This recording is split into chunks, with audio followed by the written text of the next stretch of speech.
चिराग योजना कहीं ना कहीं प्रमोट कर रही है बच्चों को, जो सोशली इकोनॉमिकली वीकर सेक्शन है, इनको प्राइवेट स्कूलों की तरफ मोड़ने में। आप ये देखिए, लगातार सरकारी स्कूल घटते जा रहे हैं। सरकारी स्कूलों में लगातार वैकेंसी घट रही हैं, बढ़ नहीं रही हैं। इन पिछले कुछ सालों में लगातार में सरकारी स्कूलों की संख्या मर्ज किए जा रहे हैं स्कूल। 1950 तक हम और चाइना बिल्कुल बराबर थे। 1970s की स्टार्टिंग तक हमारे इंडिया की ग्रोथ रेट जीडीपी उससे ज्यादा थी। जाति धर्म के झगड़ों को इतना बढ़ा के कि आप शिक्षा को ही भूल गए। देश का विकास होगा कैसे?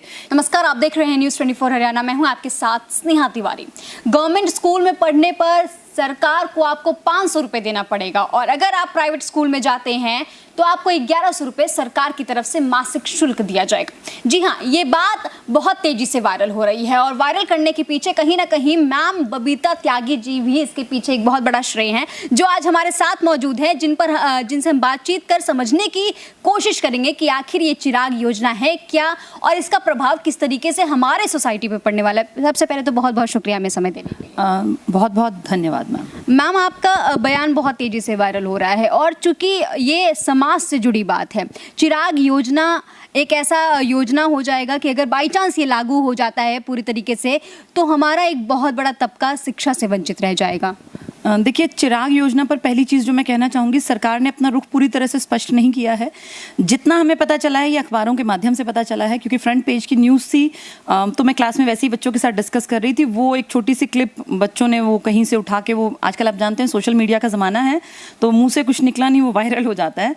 तो चिराग योजना पर बहुत ज़्यादा क्लैरिटी अभी सरकार ने नहीं की है, और जितना समझ में आता है, अखबारों की भाषा ने जो बयां किया वो ये था कि ऐसा करने से सरकार कहीं ना कहीं शिक्षा को प्राइवेट स्कूलों की तरफ मोड़ने के पक्ष में है। और सरकार को क्या ये लगता है कि उनके स्कूल में पढ़ाई अच्छी नहीं होती है? कुछ ना कुछ तो कारण है जो सरकार प्राइवेट स्कूलों की तरफ बच्चों का रुख करना चाहती है। हाँ, इसके तह में पहुंचने की जरूरत है कि कारण क्या है। मेरा ये मानना है कि सरकारी स्कूलों में पढ़ाने वाले टीचर्स बेस्ट टीचर्स हैं देश के, कॉम्पिटिटिव पेपर क्लियर करके आते हैं। एक टीचर जो मैथ्स पढ़ाता है, उसको हिंदी, इंग्लिश, साइंस, सोशल सब कुछ सीखना पड़ता है, तभी वो सरकारी स्कूल का पेपर पास कर सकता है, और तभी वो टीचर बन सकता है। तो सरकारी स्कूल में टीचर्स में कोई कमी नहीं है।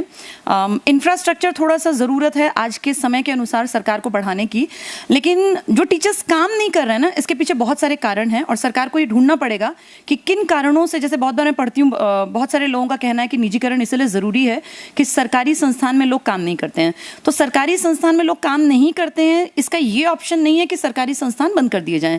इसका ये तरीका होना चाहिए कि कारण ढूंढें कि भाई क्यों नहीं काम करते हैं, और अगर ज़रूरत पड़े तो उनके ऊपर इस तरह से एक दबाव बनाया जाए कि उन्हें काम करना पड़े। जैसे सरकारी स्कूल के टीचर्स को काम इतने ज़्यादा सौंप रखे हैं पढ़ाने के अलावा।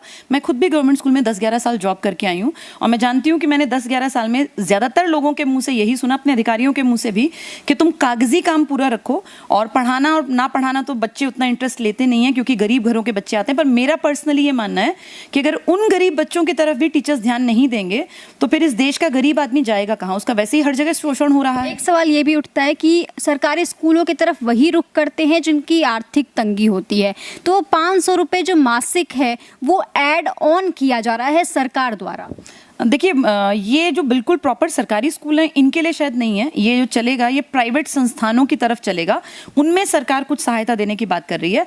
आरटीई ने शिक्षा को फ्री तो कर दिया, लेकिन एक बहुत बड़ी कमी ये है कि आज भी हमारे देश में जो ये एनडीपी, नो डिटेंशन पॉलिसी है, जिसके तहत 8वीं तक के बच्चों को हम फेल नहीं कर सकते हैं सरकारी स्कूल में, इस कारण बहुत सारे बच्चे पढ़ने में इंटरेस्ट नहीं लेते। पढ़ाई का स्तर धीरे धीरे धीरे पिछले 10-15 सालों में लगातार गिरता जा रहा है, और इस गिरने के कारण ही लोग कहते हैं कि सरकारी स्कूल में पढ़ाने का फायदा क्या है, टीचर्स सैलरी बहुत मोटी लेते हैं और पढ़ाते नहीं हैं।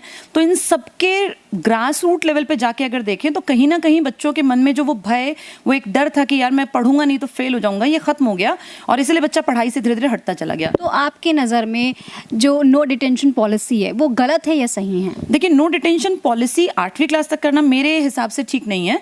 बच्चों के ऊपर पढ़ाई का थोड़ा सा प्रेशर होना जरूरी है, बहुत ज्यादा ना सही।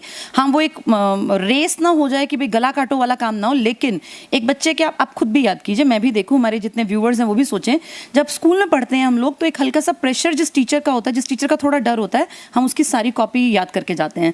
जिस टीचर ने कभी कॉपी चेक नहीं करनी, कभी सुनना नहीं है, उसका काम भी हम नहीं करते। बच्चे को अपना भला बुरा नहीं पता होता, ये जिम्मेदारी टीचर्स की और पेरेंट्स की है।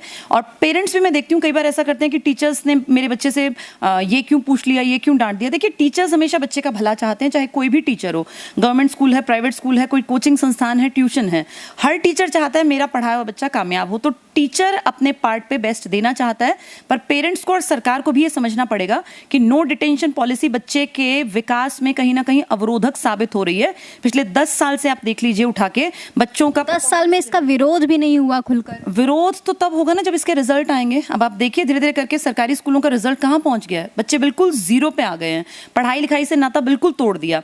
इस 2 साल के कोरोना काल ने बच्चों को शिक्षा से बिल्कुल हटा दिया। आज कोई बच्चा पढ़ के राजी नहीं है। पेरेंट्स को ये कह देते हैं कि स्कूल में मन नहीं लग रहा या हमें नहीं पढ़ना क्योंकि हमें मजा नहीं आ रहा। पढ़ाई मजे के लिए नहीं की जाती है, पढ़ाई की जाती है भविष्य के निर्माण के लिए। और कोई भी काम जो टफ है वो शुरुआत में तो अच्छा लगेगा ही नहीं। अगर टीचर्स अच्छे होंगे, काबिल होंगे, बच्चे को रोज स्कूल जाना पड़ेगा, तो धीरे धीरे देखिएगा बच्चे का मन अपने आप पढ़ाई की तरफ मुड़ जाएगा।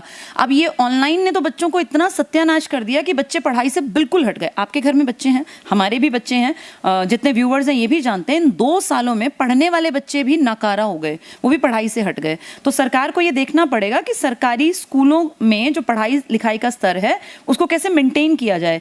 ये बच्चों के ऊपर थोड़ा सा एक होना चाहिए कि भाई पढ़ना जरूरी है। बिना कोरोना के समय हमने देखा कि पढ़ाई से तो बच्चे वंचित रह ही गए थे।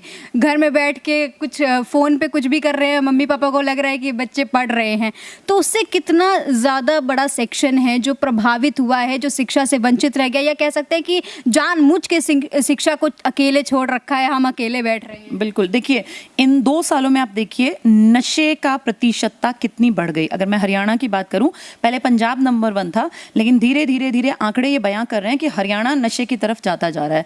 हरियाणा में नशा अपनी जड़ें गांव तक पहुंचा रहा है। ये भी सुनने में आता है कि छोटी छोटी जो ये चाय पानी की दुकानें होती हैं ना शहरों में और कस्बों में, यहाँ नशा बिकने लगा। आप ये सोचिए जो चीज़ इतनी आसानी से अवेलेबल होगी तो क्या बच्चा उस तरफ नहीं चलेगा। पढ़ाई का दबाव है नहीं, पेरेंट्स को इस चीज़ से मतलब नहीं कि हमारे बच्चे किस रास्ते पे चल रहे हैं, तो बच्चा तो बिगड़ेगा ही बिगड़ेगा। अगर हमें अपने बच्चों को इस गलत रास्ते पे चलने से बचाना है तो ये बेहद जरूरी है।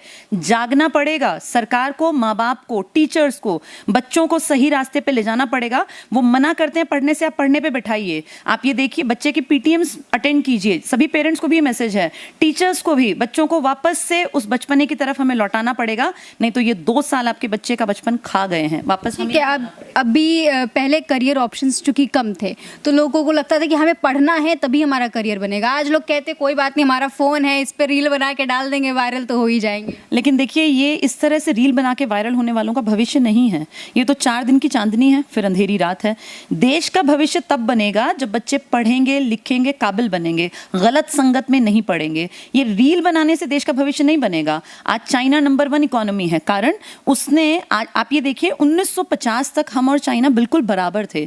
1970s की स्टार्टिंग तक हमारे इंडिया की ग्रोथ रेट जीडीपी उससे ज्यादा थी। मैं ये आंकड़े वैसे ही नहीं कह रही हूँ, आप इसको गूगल कर सकती हैं। मैंने खुद वीडियो बनाई। जी आप ये देखिए 1978 से, इनफैक्ट अगर मैं सही बात करूं बिल्कुल एग्जैक्टली 1990 से आज 2022 में हम बैठे हैं, महज इन 30 सालों में चाइना ने ऐसा क्या कर दिया। चाइना ने अपनी पीढ़ी पे काम किया, उसने ह्यूमन रिसोर्स तैयार किया। जब हम लोग अपने टाइम को खराब कर रहे हैं ना फिजूल की बहसों में, कभी हम धर्म के नाम पे, जाति के नाम पे, कभी किसी भी बात पे लड़ने लगते हैं। देखिए जाति जरूरी है, धर्म जरूरी है, जिनको ठीक है जो उसमें खुश है खुश रहे, लेकिन जाति धर्म के झगड़ों को इतना बढ़ा के कि आप शिक्षा को ही भूल गए। देश का विकास होगा कैसे। चाइना आज स्पोर्ट्स में नंबर 1 है, हर चीज में नंबर 1 है। अब कुछ लोग सुनने वाले कहेंगे तो मैम चाइना ही चली जाएं। देखिए ये समझदारों की बातचीत नहीं होती है। जो आज नंबर 1 है वो किस कारण से नंबर 1 है और हम क्यों पीछे रह गए। भारत 1950 में जब बराबरी पर था, एक दौर था जब हड़प्पा के दुनिया आर्थिक स्थिति भी बहुत अच्छी थी चाइना के मुकाबले, लेकिन देखिए उन्होंने किस तरीके से अपने ह्यूमन रिसोर्स का यूटिलाइज किया और हम उस चीज को नहीं कर पा रहे। जी उन्होंने मैम सबसे बड़ा काम किया पहले अपने लोगों की शिक्षा पे। उन्होंने राइट टू एजुकेशन 1990 में कंपलसरी कर दिया, जो हम आज तक भी अपने कह रहे हैं ना कि सरकारी स्कूल से हटके इस तरफ चले जाएं। वो 1990 में अपने हर बच्चे को पढ़ाने के पक्ष में थे। उन्होंने स्किल डेवलपमेंट पे काम किया, मैन्युफैक्चरिंग यूनिट्स लगा दी। आज चाइना का माल हर घर में है। दिवाली की लड़ियों से लेके होली की पिचकारी तक पिचकारी, मैम फोन तो बहुत बड़ा एग्जाम्पल है, वो तो चलिए हम थोड़ा सा ये मानते हैं अमीर आदमी या इस तरह का आदमी, पिचकारी तो हर बच्चा इस्तेमाल करता है ना। और ये लड़ियाँ और घर के अगर सामान कहूँ तो बेसिक जितने सामान आपके घर में सुबह उठने से आप इस्तेमाल करते हैं रात के सोने तक, उनमें मेजर पार्ट चाइना का है। तो चाइना नंबर 1 कैसे बन गया? सिर्फ 2 चीजें करके, अपने लोगों को पढ़ा के और स्किल डेवलपमेंट करके। तो इंडिया के लोगों को जागना पड़ेगा, सरकार को भी ये देखना पड़ेगा, जब तक एजुकेशन का स्टैंडर्ड ठीक नहीं होगा और स्किल डेवलपमेंट के प्रोग्राम सरकार नहीं चलाएगी तब तक बात नहीं बनेगी। स्किल डेवलपमेंट कहने के नहीं, चलाए तो सरकारों ने है स्किल डेवलपमेंट, लेकिन उनका रिजल्ट कहाँ है? 8 साल इस सरकार को हो गए, पिछले 70 साल कहते थे कांग्रेस ने राज किया। इन सालों में हमारा सिर्फ ये क्वेश्चन है, चाहे किसी पार्टी की सरकार रही, इसमें जनता पार्टी भी हमने देखी, हमने गठबंधन की सरकारें देखी, कांग्रेस का लंबा राज देखा, 8 साल से पूरी तरह से बीजेपी ही छाई हुई है देश में। राष्ट्रपति, प्रधानमंत्री, सारे बड़े ओहदों पे इन्हीं के लोग बैठे हैं। तो मेरा क्वेश्चन सिर्फ ये है कि इतनी सरकारें आई और गई, किसी ने भी शिक्षा के ऊपर ढंग से काम नहीं किया, और जब तक सरकार शिक्षा पे काम नहीं करेगी देश का आगे विकास नहीं होगा।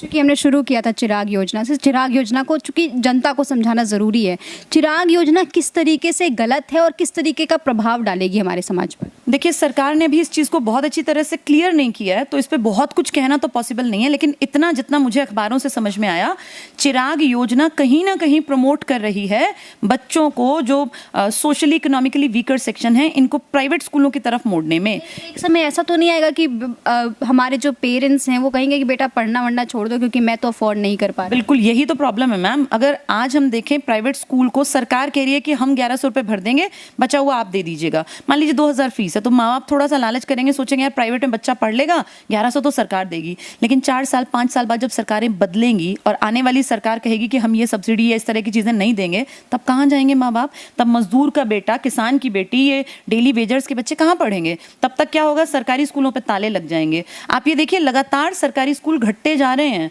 सरकारी स्कूलों में लगातार वैकेंसी घट रही हैं, बढ़ नहीं रही हैं। इन पिछले कुछ सालों में लगातार में सरकारी स्कूलों की संख्या मर्ज किए जा रहे हैं स्कूल। तो आने वाले समय में दिक्कत आपको और हमें उतनी नहीं होनी जितनी उस गरीब आदमी को होनी है जो रेहड़ी लगाता है, जो बेचारा डेली वेजर है। आने वाली पीढ़ियां उसकी पढ़ेंगी नहीं तो भारत कैसे आगे बढ़ेगा? बीपीएल परिवारों का क्या होगा? तो मुझे ऐसा लगता है सरकार को जरूर से भी जरूर इस पर कोई ठोस कदम उठाना चाहिए, और सरकार कोई भी प्रोजेक्ट जब लॉन्च करती है तो उसको बहुत अच्छे तरीके से क्लियर करे, ताकि जनता को पता चले कि हमारे, अब देखिए किसान आंदोलन हुआ, किसान आंदोलन में भी यही दिक्कत थी, क्लैरिटी नहीं थी सरकार की। इस योजना में भी सरकार ने क्लैरिटी नहीं दी है कि सरकार क्या करने जा रही है।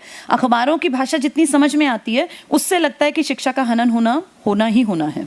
ठीक है, हर चीज़ में हमने देखा है प्राइवेट कंपनियां घुसेड़ी जा रही हैं, चाहे वो रेलवे है, चाहे वो भेल है, चाहे वो बैंक्स हैं, चाहे वो एयरपोर्ट्स हैं। अब सरकारी स्कूलों की बारी है। जिस दिन शिक्षा में सारी तरह से प्राइवेटाइजेशन हो गया ना, तो आप ये मानिएगा बीपीएल परिवारों के बच्चे, जो एक आबादी का एक बहुत बड़ा हिस्सा है, वो पढ़ नहीं पाएंगे, क्योंकि इतनी फी देना उनके बस की बात नहीं है। सरकार जो सरकारी अस्पताल चलाती है, इसमें बहुत गरीब आदमी जाता है, इसमें वो नहीं जाता जिसके घर में गाड़ी खड़ी है। सरकारी स्कूलों में वो बच्चा पढ़ता है जिसके पिताजी के पास महीने के हजारों रुपए की कमाई नहीं आती। तो इन लोगों से इस तरह की सुविधाएं छीनना बहुत गलत है। और भारत क्योंकि डेमोक्रेटिक देश है, यहाँ जैसे कई लोग कहते हैं कि विदेशी जो देश हैं जो आगे बढ़ गए हैं, यहाँ हर चीज़ प्राइवेटाइज है, तो भारत को क्यों ना करें? कर सकते हैं, लेकिन उससे पहले आप उसके स्तर तक तो पहुंचिए। क्या आपकी जनता उतनी काबिल है कि प्राइवेट सेक्टर में जाके सस्टेन कर पाए?